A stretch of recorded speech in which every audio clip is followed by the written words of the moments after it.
time, in a valley far, far away, in the furthermost southern part of the kingdom, lived a magician. His special power was transformation, and people would flock from all over the valley to seek help. They would bring pots and pans, reeds, bark with skins stretched tight. The magician would wave his wand, mutter words of magic, and finally throw his hands in the air and poof! Suddenly, the air would fill with sound. People would tap their feet and dance away to their huts across the river. One day, a woman with red hair, a strange accent, and eyes the shade of melancholy walked through the door. She carried a piece of hollowed-out tree with catgut strings and a bow strung with unicorn tail hair.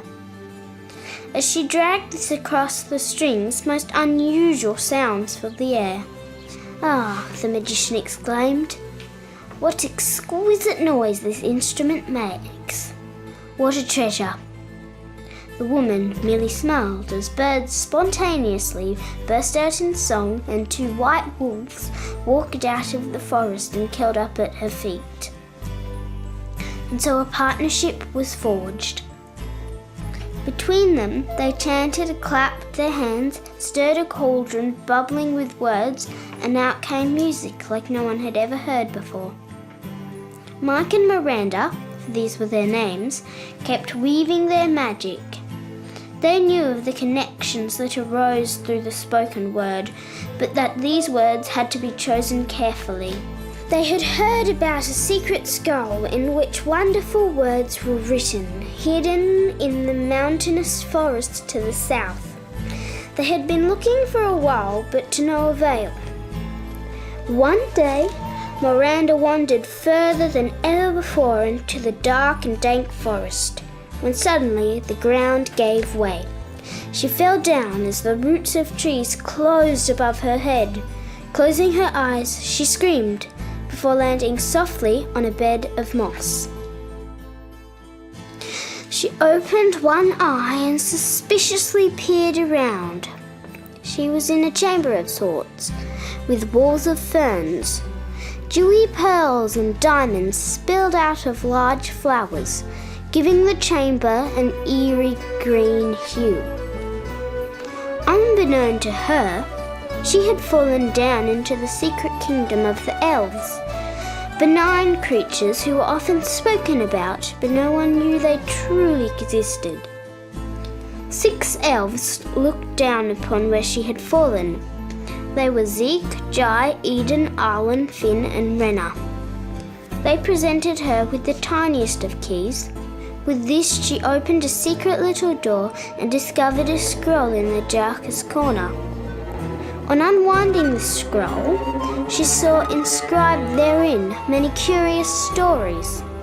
She became entranced by tales of long-forgotten kingdoms where heroines spike cakes, yams can talk, wind and moon are brother and sister, boys turn into wolves and wolves turn into women. Some men have bluebeards and skeletons can be brought back to life. She realized that the elves wanted her to have the scrolls. With great reverence, she picked them up when she was suddenly transported back to the tiny hut she called home.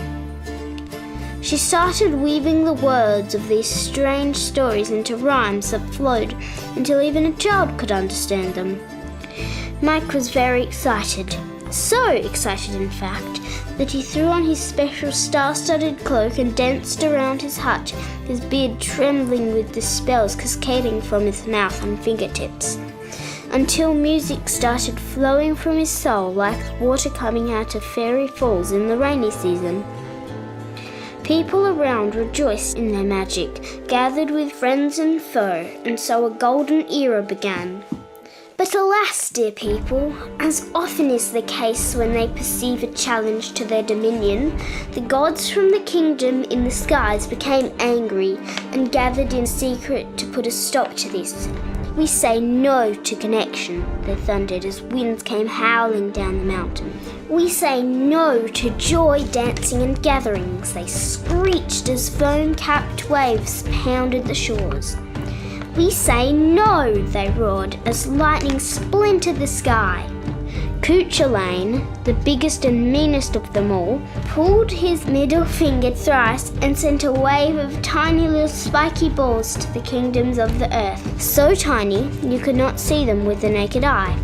These nasty little balls would enter the bodies of any living creature and settle in their lungs, making breathing impossible. Many people died. People huddled inside their homes behind locked doors to prevent the balls from spreading, and a gloomy silence fell over the kingdoms the world over. But Mike and Miranda were not deterred.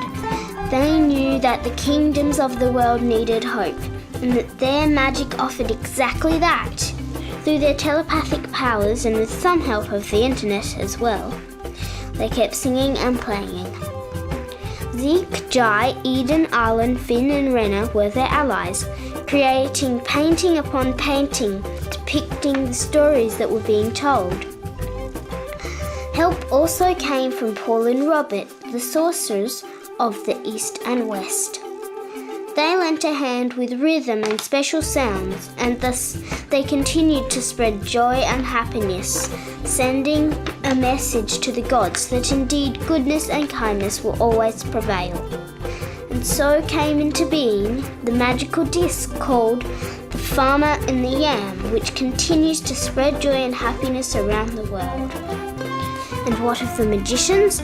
Well, they are still weaving their magic, working on their next story.